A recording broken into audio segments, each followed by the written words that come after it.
젊은 청년 한 사람이 자기의 도움을 청하기 위해서 서점에 갔어요.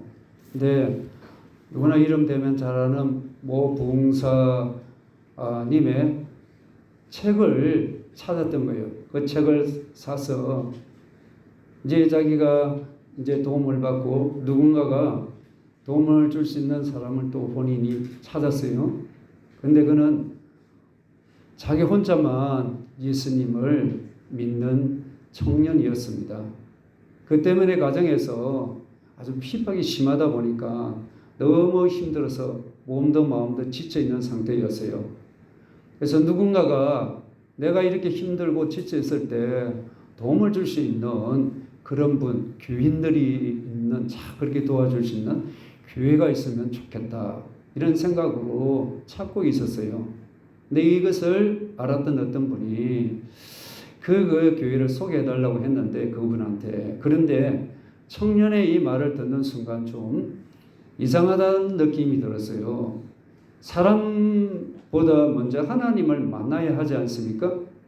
하는 이 생각이 갑자기 이분이 이제 들은 거예요. 그 청년이 하나님께 매달리지 않고 하나님께 기도하고, 하나님, 내 이 어렵고 힘든 걸 하나님 앞에 힘을 달라고 기도를 해야 되지 않습니까?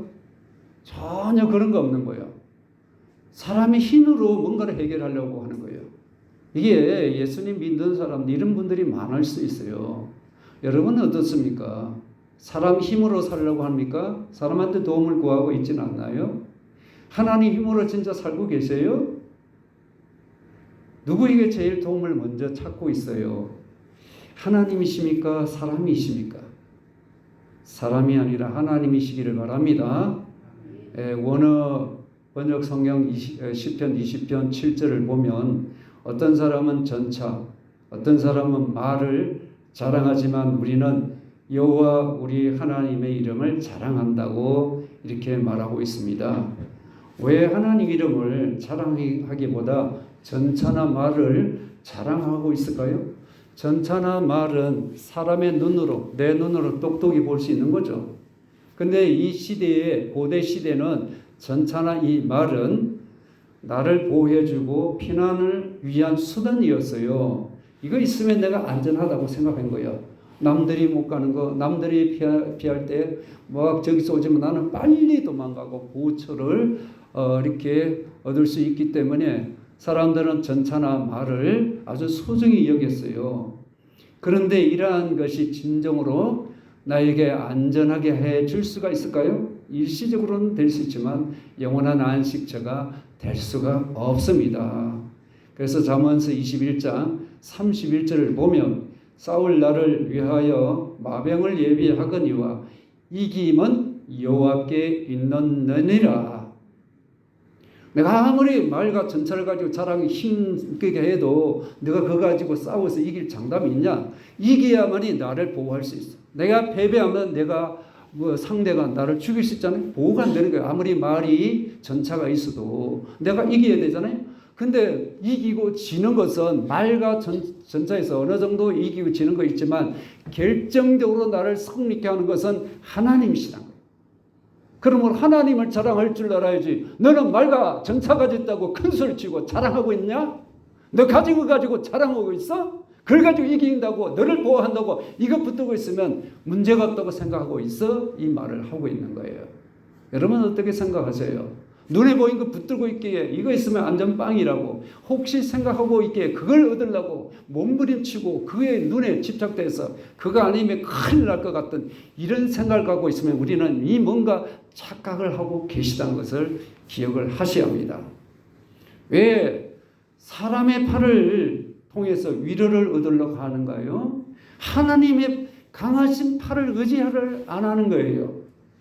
시련이 오거나 어려움이 올 때, 낙심될 때 무기력하고 절망하지는 않습니까? 우리는 하나님의 이름을 자랑하는 분들이 되기를 바랍니다. 근데 하나님 이름을 자랑하지 않는 거예요. 자랑한다는 이 말은 믿는다, 기억한다, 마음에 든다는 거예요. 근데 어떤 일이 있으면 그것부터 먼저 어이구 이게 어떻게 하냐, 이거 큰일 났어, 아이고 이렇게 가는 거 아니에요? 하나님의 이름을 기억하지 않는 거예요. 삶 속에서 하나님 이름을 한 주 동안 얼마나 여러분 기억하고 사셨어요? 생각하지 않는 거예요. 믿지를 않는 거예요. 내가 붙들고 있는 거를 붙들고 이거 있으면 되겠다 이런 믿음으로 살고 있지는 않나요? 그건 일시적이고 영원하지 않는 거예요. 그래서 하나님을 마음에 두고 믿고 늘 기억하며 살아가는 자가 하나님을 믿는 자고 하나님을 자랑하는 자입니다. 자, 그래서 성경은 오늘 본문에 태초에 하나님이 천지를 창조하셨느니라. 이 하나님은 우리는 하나님 되어 있지만 엘로힘으로 되어 있어요. 엘로힘이란 강한 하나님이란 뜻이에요. 성경에서 얼마나 나오냐면 2,500번 나옵니다. 엄청나게 많이 나오잖아요. 이 말은 우리가 반대로 한번 생각하면 인간은 약하다는 것을 말해주고 있는 거죠. 하나님의 강하신 내 아래에서 너가 믿고 의지하지 않으면 너는 약한 존재야. 너는 언제든 실패할 수 있어. 낙심할 수 있어. 무기라고 절망한 일이 있어. 실패해서 일어나지 못할 수 있어. 이 말을 하고 있는 거예요. 여러분, 실패해서, 낙심해서, 절망의 자리에서, 두려움에서 나를 일으킬 수 있는 분은 전능하신 엘로힘 하나님을 믿습니까? 그 하나님의 힘을 의지하라는 거예요. 하나님 힘을 의지하지 않으니까 주저앉아서 걱정부터 먼저 하고 염려부터 먼저 하는 거예요. 이게 하나님을 신뢰하지 못해서 그런 거예요. 왜 하나님의 이름을 자랑하지 않고 왜 못 믿습니까? 하나님을 모르기 때문에. 눈에 보인 것만은 믿었지 하나님을 실제 안 믿는 거예요. 믿음은 그렇게 안 살아요. 믿음은 하나님 중심으로 살게 되어 있습니다. 이래저래 말할 필요도 없습니다. 그래서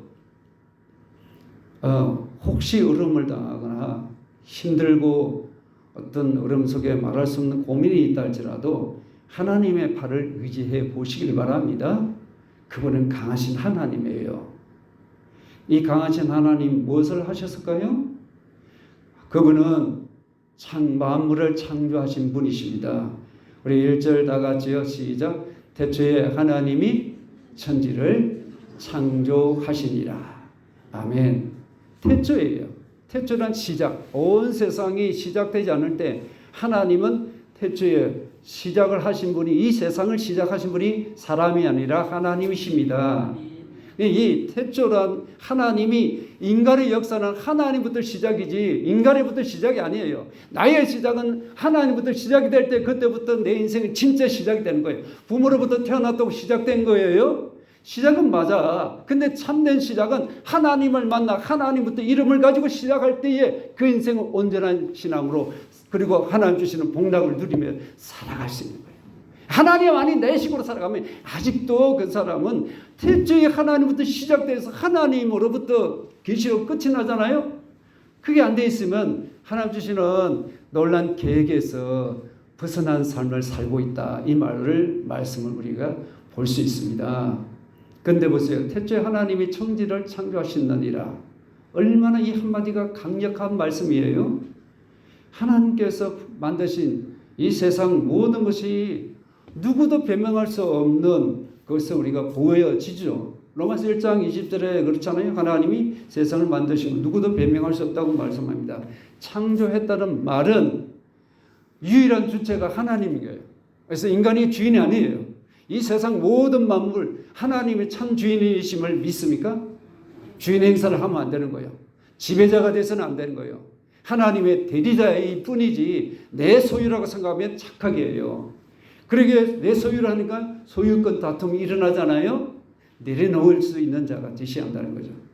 성경은 하나님이 명령하신 대로 말씀으로 세상을 창조하셨습니다. 예를 들면 1장 3절을 보시면 하나님이 이르시되는 뭡니까? 말씀하시되라는 거죠. 빛이 있으라 하니까 빛이 생긴 거예요.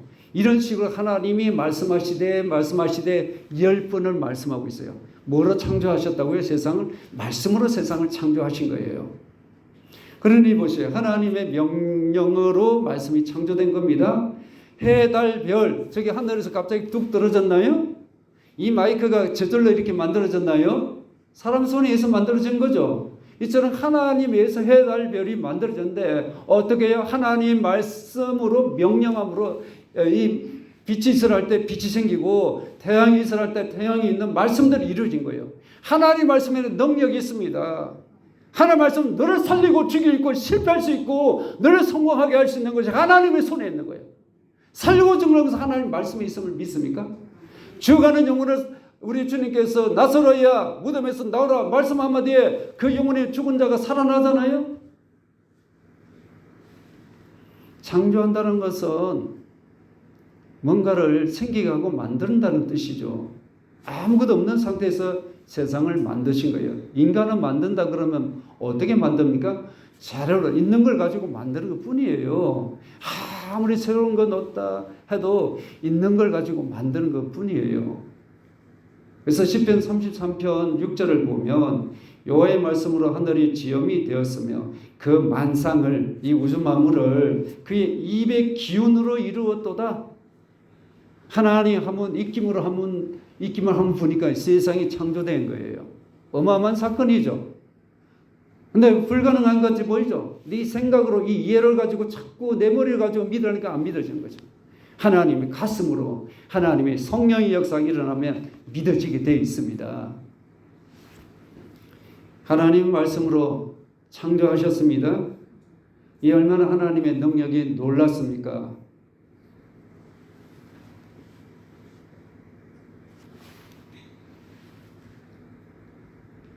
하나님 능력이 그저 말씀 한 번 이렇게 하셨을 뿐인데 그냥 그대로 됐어요.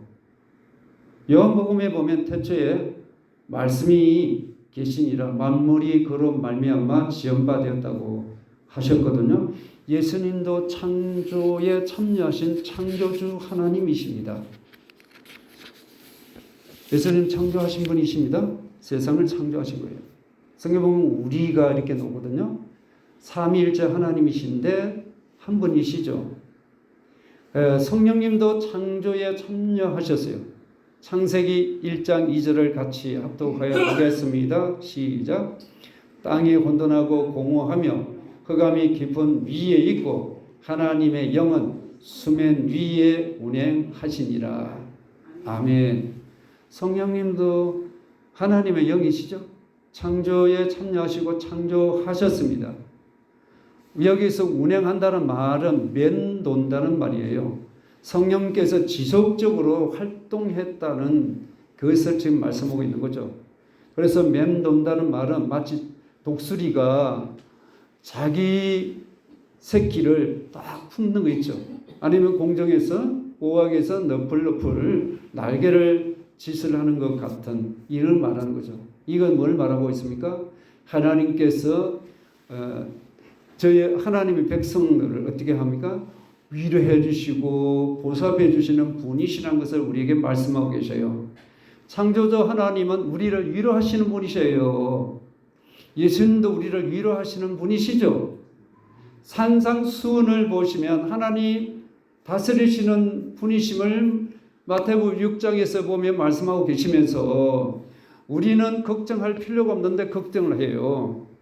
그래서 사람들은 뭡니까? 걱정도 팔자다 이런 말을 하기도 하죠. 걱정 안 할 것도 걱정을 하게 돼 있어요. 그런데 하나님을 믿으면 걱정되고 염려가 되지만 순간적으로 될 수 있지만 기도하고 부르짖으면 이 염려, 걱정 대신에 평안, 감사로 바뀌어지게 되어 있습니다.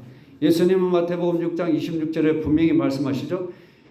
공중의 새를 보라 심지도 않고 거두지도 않고 창고에 모여 들이지도 아니 하되 너희 하늘 아버지께서 기르시나니 너희는 이것들보다 귀하지 아니하냐. 왜 염려하냐 이렇게 말씀하고 있는 거죠. 이렇게 우리를 격려하고 계셔. 하늘에 있는 새들보다 너희들이 귀하다. 그런데 보세요.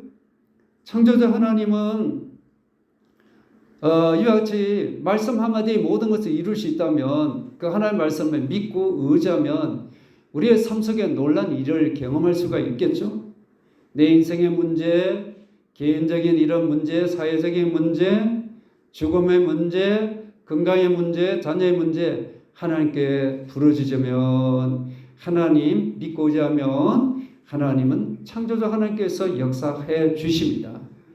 하나님을 찾고 찾아보시길 바랍니다. 강하신 하나님이에요. 우리는 약하고 넘어지고 자빠지고 문제가 생길 수밖에 없지만 그 하나님은 우리의 모든 문제를 해결할 수 있는 전능하신 하나님이십니다. 그 하나님이 우리의 모든 마음을 창조하시고 우리를 창조하신 하나님이시라는 거예요. 그 하나님 또 무슨 일을 또 하셨을까요? 하나님은 인간을 창조하셨다는 거예요. 자, 26절, 27절 같이 합독하겠습니다. 하나님이 이르시되 우리의 형상을 따라 우리의 모양대로 우리가 사람을 만들고 그들로 바다의 물고기와 하늘의 새와 가축과 온 땅과 땅에 기는 모든 것을 다스리게 하자 하시고 하나님이 자기 형상 곧 하나님의 형상대로 사람을 창조하시되 남자와 여자를 창조하시고 인간은 하나님의 형상대로 창조하셨어요. 나를 하나님의 형상대로 창조하셨어요. 그러면 우리는 이 형상을 우리의 모양대로 하나님이 어떻게 이해해야 합니까? 우리가 어떻게 이것을 이해해야 합니까? 성경과 성경을 주의 깊게 비교해 보면 알 수가 있습니다. 창세기 5장을 다 같이 보겠습니다. 창세기 5장 1절을 같이 합독해 보겠습니다. 다 같이요. 시작. 이것은 아담의 계보를 적은 책이니라. 하나님이 사람을 창조하실 때에 하나님의 모양대로 지으시되. 아멘. 모양대로 지으셨다 그러죠. 그러니까 하나님의 모양대로 지으셨다는 것 바로 하나님의 아들이란 뜻이에요. 자녀란 뜻이에요. 형상대로 지었다는 것. 누가복음 3장 38절에 보면 그 위에는 에노스요, 그 위에는 셋이요, 그 위에는 아담이요, 그 위에는 하나님이시라고 되어 있는데 새 번역이나 기타 많은 번역서를 영어 번역서를 제가 보니까 이렇게 되어 있습니다. 에노스, 셋, 아담에게 이르는데 아담은 하나님의 아들이다. 형상은 뭘 말해주고 있어요? 하나님의 아들이라는 거예요. 많은 성경 번역본이 성경에서 하나님의 아들이라고 말씀하고 있어요. 형상은 결국 하나님과 우리 사이는 뭐라고요? 자녀 관계란 거예요. 하나님의 형상을 담는 거예요. 자녀. 내 자녀는 누구를 닮나요? 저를 닮게 있어요. 저기 옆집 아저씨를 닮으면 내 애가 그러면 내 자녀가 아닌 거죠. 이상한 건 아니겠어요? 하나님의 자녀는 하나님의 형상을 담게 돼 있어요. 내 자녀가 엉뚱한 사람의 자녀의 모습과 또 그 사람 자녀의 아들하고 그 사람 얼굴 똑같다면 여러분 그 이상한 일을 한 게 아니겠어요? 그죠? 그건 아니지 않습니까? 그러면 남자와 여자 모두 하나님 형상대로 창조하셨단 말이죠. 그래서 하나님은 이르시되 우리의 형상대로 사람을 만들고 그로 모든 것을 다스리도록 하자고 말씀하십니다. 이 세상 만물 가운데 하나님의 형상대로 창조된 것은 오직 인간뿐입니다. 사람 안에는 하나님의 형상이 없으면 우리는 헐게 불과한 존재입니다. 그래서 틸리케라는 신학자가 있는데요. 인간을 창조해서 이런 말을 합니다. 인간의 하나님의 형상으로 지음을 받았으니 감사한 일이다. 근데 이것을 거꾸로 이용해서 하나님의 형상이 있으니 신처럼 되려고 과대망상증에 걸려 때는 비극이 나타난다고 말했어요. 사람들이 신처럼 되려고 하는 사람 얼마나 많아요? 자기가 신이라는 사람 과대망상증에 걸려서 이게 잘못된 거예요. 그런데 세상에 우리가 살아가는 우리 삶은 신처럼 아니라 하나님의 형상, 하나님의 자녀로 살아가는 거예요. 근데 하나님 자녀로 살아가는 이 삶을 한마디에 딱 꼬집어서 어떤 삶이냐? 그림자와 같은 삶이란 거예요. 스쳐 지나가는 그림자예요. 실제가 아니란 거예요. 그러면 이 땅의 삶이 전부로 생각하면 안 됩니다. 이 땅의 삶은 그림자예요. 참된 삶은 저 하늘의 영광나라의 실체입니다. 그날의 목표를 두고 살아가야지 이 땅에다가 전부인 양 말뚝을 꾹 박아가지고 살면 온 착각 속에 있다는 거죠. 그래서 시편 39편 6절에는 이런 말씀합니다. 사람은 그림자같이 다니고 헛된 일로 소란하며 재물을 쌓으나 누가 거둘는지 알지 못하나이다. 사람은 그림자 같다는 거예요. 그림자 지나가면 없어져요. 일시적이에요. 영원한 거 아니에요. 종종 우리는 눈에 보이는 이 현실이 실제인 줄, 물론 실제이죠. 이게 실제이지만 하나님 보실 때는 그림자를 보고 계셔. 실제는 영원한 천국입니다. 영원한 천국이 실제라니까요. 왜 그림자인 것을 삶의 거기에다가 그에 집착해서 모든 것이 전체인 착각 속에 살아가서는 안 되는 거예요. 그것 때문에 얼마나 싸움이 있고 전쟁이 있고 여기에 분노가 있고 원수가 되는 일이 얼마나 많습니까? 그래서 하나님은 분명히 말씀합니다. 우리의 시민권은 땅에 있지 않고 하늘에 있다. 그 길로부터 구원자 곧 주 예수 그리스도를 기다리노니, 주님이 우리를 기다리시는 그곳 사모하는 분들이 되기를 바랍니다. 그런데 죄가 들어옴으로 말미암아 하나님의 형상이 깨지고 말았어. 인간은 영원하신 생명이신 하나님과 이로 말미암아 단절, 서로가 통하지 않고 전화선이 있잖아요. 전화선이 툭 끊어지면 전화가 안 되지 않습니까? 집에 전화, 핸드폰 말고. 그럼 툭 끊어지듯이 하나님과 인간 사이에 이렇게 전화선이 끊어지듯이 끊어져 버린 거예요. 왜요? 죄 때문에 끊어진 거예요. 그래서 영적인 기능이 잃어버려서 하나님을 찾지를 않는 거예요. 찾을 수도 없어. 어떻게 해야 하나님을 찾을지 모르려요. 내가 어떻게 살아가야 할지 인생 목적도 몰라. 하나님을 모르니까. 하나님을 알아야만이 찾을 수 있는데 그 길이 보세요. 그러다 보니까 인간이 죄로 말미암아 영도 죽고 하나님 찾을 수 있는 이런 기능도 잃어버렸죠. 방향 감각, 하나님 찾는 방향, 하나님 어떤 방향으로 좋아하실까, 하나님 일하시는 방향을 모르고 내가 원하는 방향, 내가 좋아하는 방향으로 달려가고 있어요. 하나님께 못 맞추고 살아가는 거예요. 그러다가 인생은 육신도 죽어서 많은 거예요. 근데 하나님께서 친히 생기를 불어넣으심으로 인간과 동물을 분명하게 구분을 지어 놓으셨습니다.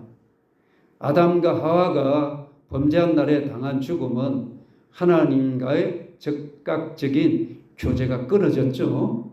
이런 영적인 죽음이라 말하고 있잖아요. 결국 육체의 죽음도 이어졌지 않습니까? 하나님의 형상이 깨진 결과예요. 그러면 이거 하나님의 형상을 어떻게 해야만이 회복을 할 수가 있습니까? 예수님을 통해서 잃어버린 하나님의 형상을 회복할 수가 있습니다. 예수님 믿고 따르면 하나님의 형상이 점점점 회복됩니다. 신약에서 예수님이 바로 하나님의 형상의 완전한 모습이라고 말씀하고 있어요. 하나님의 형상을 장갑에다가 손과 장갑에 대해서 비유해 볼게요. 사람의 손 모양으로 이 장갑이 돼 있죠, 그죠? 네? 이 다섯 가지, 다섯 손가락 이렇게 만들어졌잖아요. 이 장갑 왜 만들어졌죠? 이렇게 들고 다니라고? 이렇게 손에 끼라고 이렇게 이 장갑이 있는 거 아닙니까, 그죠? 자, 장갑과 손이 분리돼서 제 손하고 분리됐죠. 이게 하나가 될 수 없어요. 이러면 뭡니까? 마치 하나님과 나와 이렇게 분리된 거예요. 그러면 하나님 형상이 회복될 수 있어요? 없어요? 회복이 될 수 없다는 거예요. 이게 하나가 돼야만 하나님 형상이 회복이 될 수 있다는 거죠. 어떻게 해야 됩니까? 손이 어디로 들어가야 됩니까? 이 장갑이 이렇게 장갑 속에 이 손이 들어가면 손하고 장갑이 하나가 되는 거죠. 이처럼 내가 누구 안으로 들어가면 되는 거예요? 예수님 안으로. 예수님이 내 안으로 들어오시면 장갑은 나요. 장갑. 내 안에 누가 들어오셔야 돼요? 손은 예수님 생각해 보세요. 예수님이 내 안에 들어오셔야 우리는 회복이 되는 거예요. 하나님의 형상이 회복되는 거예요. 예수님하고 나하고 이렇게 있으면 회복이 안 일어납니다. 그러니까 예수님과 나하고 하나가 돼야 연합이 돼야 돼요. 그러면 장갑의 기능은 바로 손을 이게 장갑에 이제 사용할 때 이게 장갑의 기능이 제대로 되는 것 아니겠습니까? 이처럼 우리들도 하나님의 자녀로 태어났지만 마귀의 자녀가 된 거예요. 예수님을 영접하면, 그러면 예수님이 내 안에 영으로 들어오시면 하나님의 자녀로 거듭나게 되는 거예요. 그러면 하나님의 형상이 회복이 됩니다.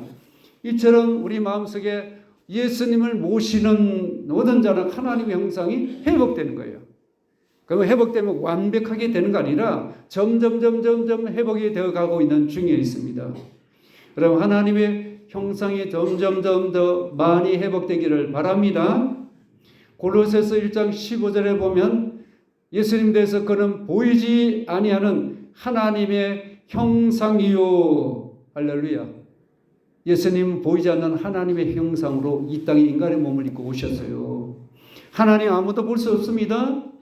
근데 볼 수 있게 나타나셨어요. 누가? 예수님이. 볼 수 있는 하나님으로 그분이 나타나셨어요. 근데 예수 그리스도는 하나님의 형상이라고 성경 분명히 말씀하고 있어요.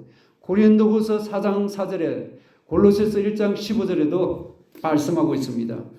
사람은 누구의 형상대로 만들어졌어요? 하나님의 형상대로 만들어졌죠. 하나님의 형상은 누구라고요? 예수 그리스도. 골로새서 1장 15절에 보이지 않는 하나님의 형상이라고 그는 예수님 말씀하고 있어요. 그러므로 누구를 닮아야 돼요? 예수님을 닮아야 되고, 예수님 내 안에 들어오시면 하나님의 형상이 회복이 되는 거예요. 그래서 예수님을 믿느냐 안 믿느냐에 따라서 너가 아무리 그래도 예수님을 믿지 않으면 너는 하나님의 형상이 아니야. 하나님의 자녀가 아니에요. 옛사람에 속한 자예요. 마귀의 자녀에 속한 거예요. 새 사람, 거듭난 자, 하나님의 영으로 거듭난 자는 하나님 영이 내 안에 예수 그리스도의 영이 들어오므로 나는 하나님의 형상이 회복된 자이다. 할렐루야. 그러므로 여러분 예수님 내 안에 들어오는 믿음으로 모셔드리는 거예요.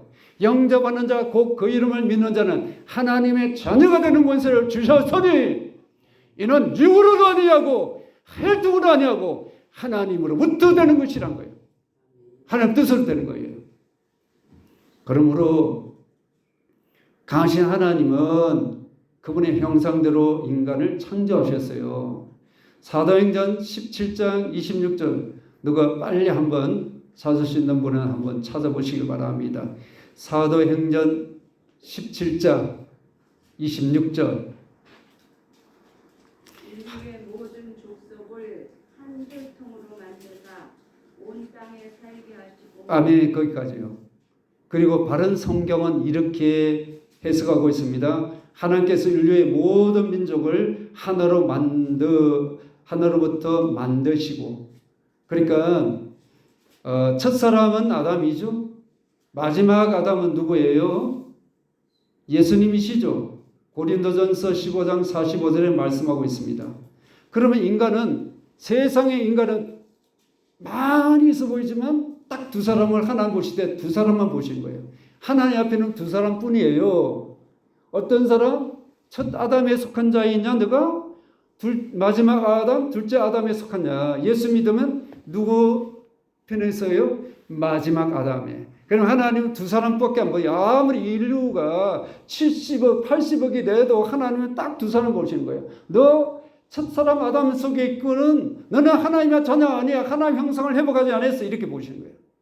모두 마지막 아담에 속한 자가 되기를 바랍니다. 예수 그리스도를 믿으면 하나님의 자녀이죠. 근데 보세요.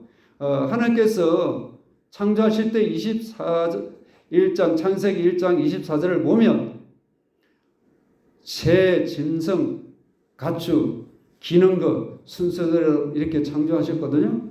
근데 여러분 학교 가면 진화론을 배운단 말이죠. 진화론은 아메바, 파충류 아시죠? 기는 것, 뱀 같은 게 이거 파충류고, 포유류는 젖먹이는 이런 짐승 말이에요. 사람도 포유류에 속하죠. 그렇게 진화가 됐다고 가르쳐요, 진화론을. 근데 DNA가 유전자가 달라요. 유전자가 조금이라도 달라도 그 계통이 확 다른 겁니다. 근데 보세요. 진화론은 원숭이가 진화돼서 사람의 조상이라고 말하죠? 맞습니까? 아니죠. 하나님의 형상대로 만들었어요. 자, 보세요. 우리 한번 창세기 1장을 한번 보세요. 21절 한번 이게 21절에서 25절 보면 어떻게 표현하고 있는지 많이 다 읽을 수 없으니까 21절만 창세기 1장 21절만 한번 같이 합독합니다. 시작. 하나님이 큰 바다 짐승들과 물에서 번성하여 움직이는 모든 생물을 그 종류대로 날개 있는 모든 새를 그 종류대로 창조하시니 하나님 보시기에 좋았더라. 아멘. 종류대로 만들어 주셨어. 자, 그러니까 창조로는 보세요. 하나님이 그 종류대로 이렇게 만드셨는데 중요한 것은 사람을 종류대로 만들었을까요? 어떻게 만들었을까요? 사람을 종류대로 만들었다는 건 종류대로 만들었을까요? 아니, 흰색, 까만색, 황색, 한헬통이 누구예요? 한헬통, 아담을 말하는 거예요. 아담 통해서 이 뿌리 내렸다고 성경에서 말하고 있는 것이죠. 그러니까 종류는 누구에 대해서 말하고 있어요? 성경은 보면 1장 21절에서 25절 보면 식물과 동물에게만 종류대로 낸 거예요. 그 진화론이 아닌 거예요. 그래서 진화론하고 기독교는 원숭이에 변해서 사람 됐다고요? X 아니에요.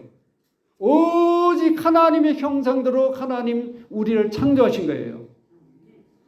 성경대로 믿으시길 바랍니다. 이게 여기 태초에 하나님의 천지를 창조하십니다. 여기에 성경 전체를 요약한 거예요. 이것이 안 믿어지면 성경 전체를 안 믿는 것 같은 거예요. 그러니 우리는 하나님의 형상대로 만들어진 것이죠. 얼마나 창조하신 하나님의 능력, 얼마나 놀란 일이에요.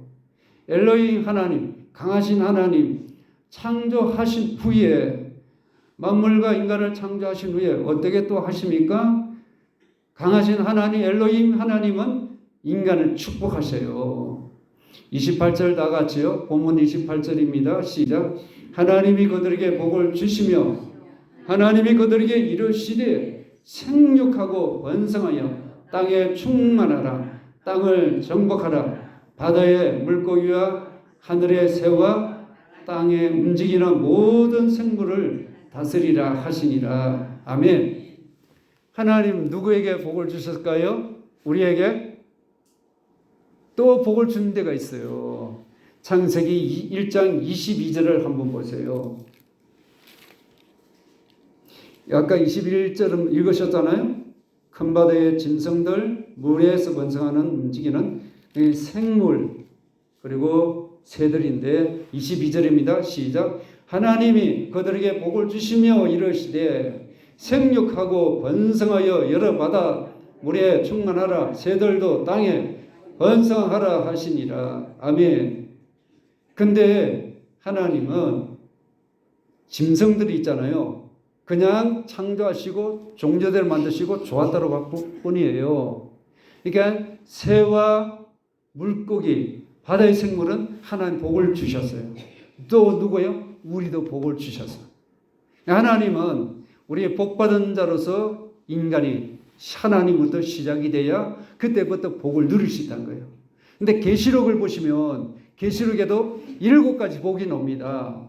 그러니까 7가지인데 그 두루마리를 빠는 자가 복이 있다고 마지막 7가지 축복 중에 하나예요. 창세기부터 성경 계시록 시작부터 끝까지 하나님 우리에게 복 주시기를 원하시는 하나님 이랬다 저랬다 하시는 분이 아니에요. 두루마리는 내 행실을 말하는 거죠. 하나님 앞에 구별되고 때묻지 않고 죄 가운데 있지 않기를 바랍니다. 내가 뭘 해야만이 잘 되는 거 아니라 하나님으로부터 복을 받아야 잘 되는 거예요. 복 받는다는 건 풀린다는 뜻이에요. 이게 복 받는다는 것은 절한다는 뜻이 있어요. 찬송한다는 뜻이 있어요. 하나님 향해서는 찬송이고 우리 향해서 풀리고 축복을 받는다는 이 뜻이에요. 풀려야 잘 되는 거 아닙니까? 그건 누구로부터 풀려요? 내가 뭘 해야만이 풀리는 거 아니에요. 아무리 노력해도 안 풀리면 안 되는 거예요. 하나님이 복을 주셔야 풀리는 거예요. 하나님부터 복을 받으시길 바랍니다. 이 하나님 복 주신 것은 보세요. 변함이 없는 거예요. 근데 여기 하물며 보세요. 하나님이 새 물고기도 복을 주시는데 우리 예수님 그러시잖아요. 뭐라 그러세요? 하나님께서 참새 한 마리라도 땅에 떨어지거나 팔리는 것까지도 일일이 하나님이 헤아리고 계신다. 간섭하신다. 하물며 우리들일까요? 하나님 우리를 복 주시길 원하는 거예요. 저주하는 거 아니에요. 자랄 때 너무 비판적이고 저주하고 비난하는 소리를 듣고 자랐지 않았었어요? 아니에요.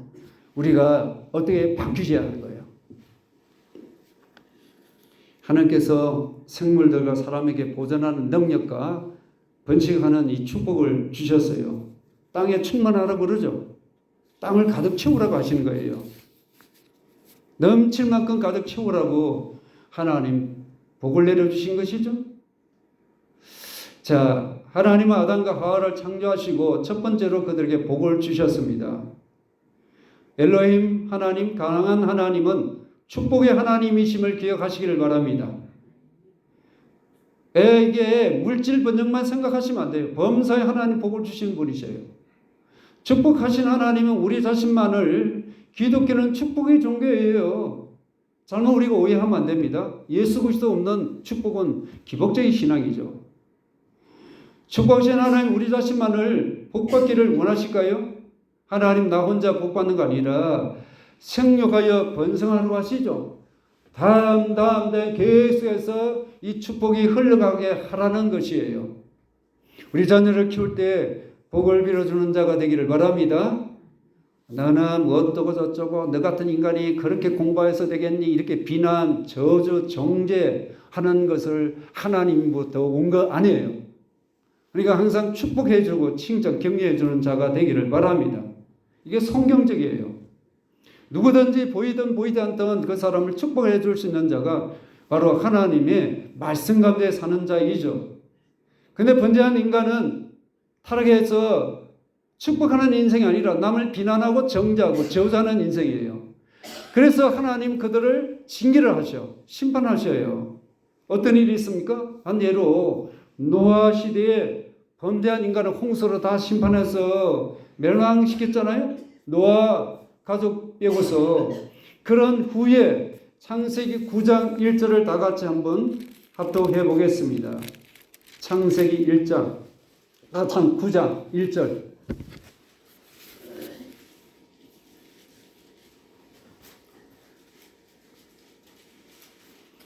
예, 다 같이요. 시작. 하나님이 노아와 그 아들들에게 복을 주시며 그들에게 이르시되 생육하고 번성하여 땅에 충만하라. 아멘. 홍수 심판이 끝난 후에 하나님의 징계를 하시지만 영원히 징계하지 않고 일시적으로 징계하시고 하나님 진노 가운데서도 자비를 베푸시는 하나님, 축복을 그 의지를 이랬다 저랬다 하지 않고 하나님 우리에게 축복하시는 하나님이셔요. 그래서 보세요. 생육 번성은 복을 주시잖아요. 인류가 다 멸망하고 없어요. 노아 가족만 있어요. 그러니까 그들 어떻게 해요? 이거 어떻게 사냐? 이거 어떻게 사냐? 아니에요. 복을 주심으로 말미암아 모든 삶의 생육하고 번성하고 이 모든 풀린 것은 하나님부터 복을 받아서 풀리게 되는 거지. 내가 뭘 해야만이 풀리고 이렇게 해서 머리 굴려서 경험하고 이렇게 지혜를 짜놨고 이 개혁 저의 목적으로 해서 풀리고 복 받는 거 아니라는 거예요. 하나님과의 관계를 제대로 하면 인생은 풀리게 되어 있습니다. 여러분 어떻게 신앙생활하기를 원합니까? 하나님과 관계를 제대로 하시길 바랍니다. 주일 와서 하나님 형상대로 담고 그 은혜와 복락을 누리면서 세상에 죽어가는 영을 복음으로 예수 그리스도 믿으면 당신은 행복할 수 있어. 당당하게 말할 수 있는 저와 여러분이 되셔야 합니다. 이게 안 되어 있으니까 우리는 그냥 나만 예배드리고 왔다 갔다 하면 끝나. 내가 바쁜데 이게 아니에요. 하나님 책임져 주십니다. 그 놀라운 은혜가 있기를 바랍니다. 그래서 그다음에 우리는 앞으로 어떻게 해야 되겠습니까? 삶의 방향을 바꾸셔야 한다는 거죠. 하나님과 교제하며 형상 회복하기 위해서 비판이나 비난 저주 속에 살아왔던 그리고 그런 말을 행동하고 말했다면 이제 이것을 끝내고 하나님의 축복의 메시지를 가지고 축복 메시지를 선포하는 자들이 되기를 바랍니다. 그래서 하나님 방법대로 인생을 살기로 주님 이제부터 결단합니다. 나를 축복하신 하나님, 하나님의 뜻대로 살기를 원합니다. 결단하시기를 바랍니다. 그 순간부터 엘로이 하나님, 강하신 하나님은 우리에게 능력과 지혜를 통해서 하나님의 놀라운 그 축복된 인생이 확 열려지게 역사하시는 분이심을 믿습니까? 고난의 오도 고난 가운데 하나님 나와 함께 하시면 고난도 능히 이기고 그것이 화가 아니라 복으로 바뀌어지게 되고 인생의 큰 자산으로 바뀌어지는 놀라운 일이 있다는 것을 믿고 하나님을 전적으로 믿고 신뢰해서 은혜가 풍성한 은혜가 축복이 다른 사람들에게도 흘러가는 복의 통로가 되기를 주의 이름으로 축원합니다.